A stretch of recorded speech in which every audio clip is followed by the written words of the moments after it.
और सर इस बार फिर से कल्याण डोंबिवली की जनता ने डॉक्टर श्रीकांत शिंदे को आशीर्वाद देकर तीसरी बार उनको सांसद बनाया, क्या कहना चाहिए? ऐसा है कि डॉक्टर श्रीकांत शिंदे जी ने जो कार्य किया है उस कार्य के ऊपर उनका इतना प्रभाव था, कार्य के ऊपर वो तीसरी बार यहाँ पे सांसद बने हैं। उनका कार्य पूरे कल्याण लोकसभा में बोल रहा है, इतना कार्य किए हैं, इतना कार्य किए हैं कि पूरे कल्याण लोकसभा में ऐसे बहुत कम सांसद होंगे जो कि इतना काम किए हैं।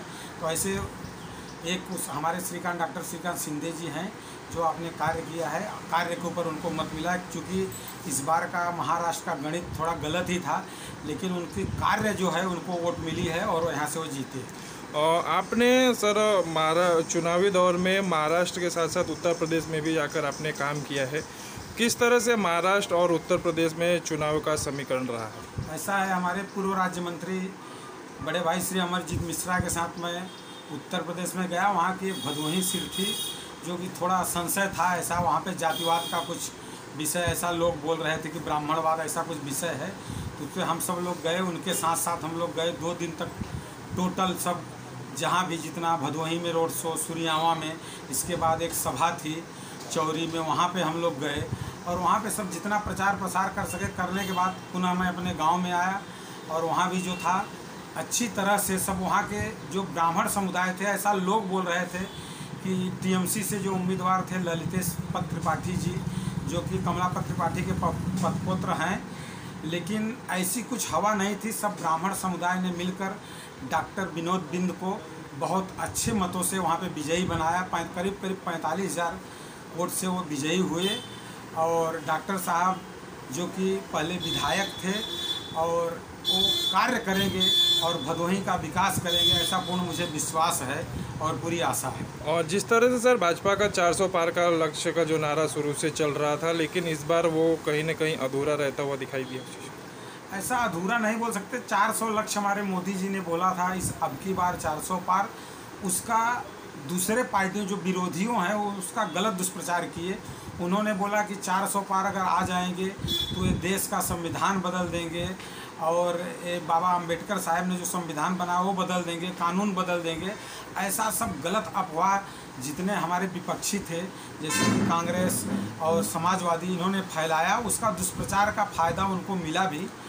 कुछ लोग जो दलित वर्ग के लोग थे और वो लोग ने वोट भी ऐसा डर के वजह से समाजवादी पार्टी और कांग्रेस को दिए, जिसका परिणाम हमको उत्तर प्रदेश में भुगतना पड़ा और हमारी वहाँ से कम 25 से 30 सीटें जो कम आई, इसका यही परिणाम है। और बात करते हैं सर अयोध्या की, जैसे कि अयोध्या को जिस तरह प्रधानमंत्री ने अयोध्या को अयोध्या बनाया, वहाँ पर भव्य राम मंदिर बनाया और वहाँ पर के लोगों को रोजगार, लेकिन वहीं से भाजपा की सीट नहीं निकल पाई। अभी ये तो दुर्भाग्य की बात है कि अयोध्या में इतना भव्य राम मंदिर बनाया गया। आज अयोध्या में जितने अयोध्या के वहाँ के लोग हैं उनको इतना बड़ा वहाँ पे रोजगार मिला है, इंटरनेशनल एयरपोर्ट दिए। आज इतने बड़े बड़े लोग वहाँ पे जाके पैसा लगा रहे हैं, आज वहाँ का उद्योग इतना आगे बढ़ रहा है। हम लोग तो अयोध्या खुद गए थे, देखे कि मुंबई से भी ज़्यादा हर एक चीज़ महंगा, हर एक चीज़। इतने वहाँ के जो ई रिक्शा वाले हैं वो बोलते हैं भैया हम लोग दिन में 2-2 हज़ार रुपया कमा लेते हैं। तो इतना विकास उत्तर प्रदेश में हुआ है, और जो कि अयोध्या में पूछिए मत, पर्यटन स्थल लाखों की संख्या में रोज़ वहाँ दर्शन कर रहे हैं, इतने श्रद्धालु आ रहे हैं। लेकिन दुर्भाग्य की बात है कि वहाँ से हमारे जो सांसद लल्लू सिंह थे, तीसरी बार उनको टिकट मिला। कुछ विरोधाभास था लेकिन पार्टी नहीं समझ पाई, उनको टिकट दिया और वहाँ से वो हार गए। और जिस तरह से देखा जा रहा है सर, भाजपा को जहाँ से उम्मीद थी जिस राज्यों से, उत्तर प्रदेश और महाराष्ट्र से, लेकिन यहीं से उनकी उम्मीदों पर खरा नहीं उतरता। एकदम आपकी बात सही है। उत्तर प्रदेश के बाद दूसरा कोई प्रदेश आता है तो महाराष्ट्र प्रदेश है कि लोकसभा की सबसे ज़्यादा सीटें यहाँ पर हैं। तो उत्तर प्रदेश में तो ऐसा हम लोग सोचे नहीं थे, थोड़ा परिणाम हमारे विपरीत आया। लेकिन महाराष्ट्र में ऐसा अनुमान लग रहा था कि थोड़ा बहुत इतना ख़राब नहीं आएगा, लेकिन उसके अनुरूप थोड़ा ज़रा ज़्यादा ही कुछ ख़राब आया। तो यहाँ पे जो भी था वोट थोड़ा, जो उद्धव ठाकरे थे, कांग्रेस, राष्ट्रवादी सब मिल के आप लड़े और उन्होंने भी यही दुष्प्रचार वही किया कि संविधान बदल देंगे, ये कर देंगे। इसके लिए सब लोग यहाँ मराठा आंदोलन चला, उसका भी परिणाम यहाँ मिला। इसके वजह से यहाँ पे सीटें थोड़ी कम आई। और डॉक्टर श्रीकांत शिंदे तीसरी बार सांसद बने हैं, क्या कल्याण डोंबिवली की जनता उन्हें मंत्री के रूप में देखेगी? हमारे लोकप्रिय जो सांसद हैं यहाँ से कल्याण लोकसभा क्षेत्र के, तीसरी बार आए हैं और उनका कार्य ऐसा है कि मुझे नहीं पूर्ण विश्वास, आशा ही नहीं पूर्ण विश्वास है कि तीसरी बार इस बार वो कैबिनेट मिनिस्टर केंद्र में ज़रूर बनेंगे। और बात करते हैं सर, जो जैसा आपने बताया कि उत्तर प्रदेश के भदोही के जो सांसद इस बार जो पहली बार बने हैं डॉक्टर विनोद बिंद, क्या इस जिस तरह जनता ने उनको चुनकर दिया है पहली बार, जनता के विश्वास पर वो खरे उतरेंगे उस चीज़ को? ऐसे बात है, इसके पहले रमेश बिंद जी आए थे, उन्होंने कुछ काम नहीं किया, उसका परिणाम इनको भुगतना पड़ा, कितना मेहनत करना पड़ा।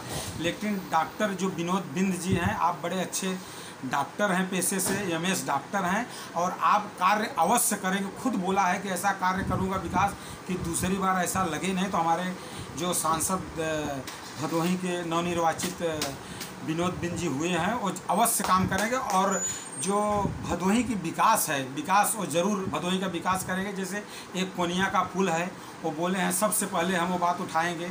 और हमारे ज्ञानपुर में जो यहाँ पे विश्वविद्यालय है, उसके ऐसे 2-3 कार्य हैं जो कि वो अवश्य पहले, सबसे पहले वही कार्य करेंगे।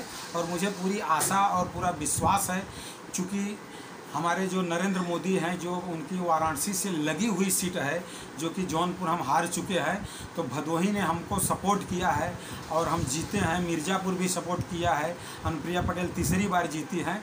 तो यहाँ का जो भी रुका हुआ कार्य है, पूर्ण रूप से वो आगे बढ़ेगा और विकास होगा। और आपके माध्यम से और पूर्व डोंबिवली की जनता की ओर से डॉक्टर श्रीकांत शिंदे को किस तरह की शुभकामनाएं?